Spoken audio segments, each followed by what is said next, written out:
Vendimi i papritur i Lorena Goxhobelit për mbylljen e kadastrës së Vlorës dhe transferimin e funksioneve të saj në Tiranë ka shkaktuar reagime dhe habi, si tek punonjësit, ashtu edhe tek qytetarët. Ndonse zyrtarisht kjo lëvizje është justifikuar si pjesë e një procesi riorganizimi të nisur vite më parë, koha kur është marrë ky vendim ka ngritur pikpyetje serioze. Shkrirja e këtij institucioni përkon me zhvillime të rëndësishme hetimore nga SPAK, veçanërisht me daljen në dritë të dosjes Sakshi, ku kërkuan masa ndalimi për disa biznesmen dhe zyrtar të lartë, përfshirë edhe drejtoreshën e përgjithshme të institucionit. Pas publikimit të kësaj çështjeje, qarkulluan dyshime se i njëjti grup mund të ketë ndërhyrë edhe në sistemin e kadastrës, duke regjistruar prona në mënyrë të palishme.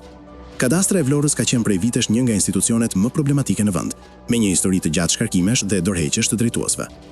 Këto lëvizje të shpeshta kanë qenë të lidhura kryesisht me abuzime të rënda në administrimin e pronave, veçanërisht në zonat bregdetare me vlerë të lartë. Në këtë kontekst, mbyllja e kadastrës së Vlorës ngre dyshime se nuk bëhet fjalë vetëm për një riorganizim administrativ, por për një përpjekje të mundshme për të zhdukur gjurmët e shkeljive dhe abuzimeve me pronat, nëse hetimet e SPAK kanë prekur realisht këtë institucion.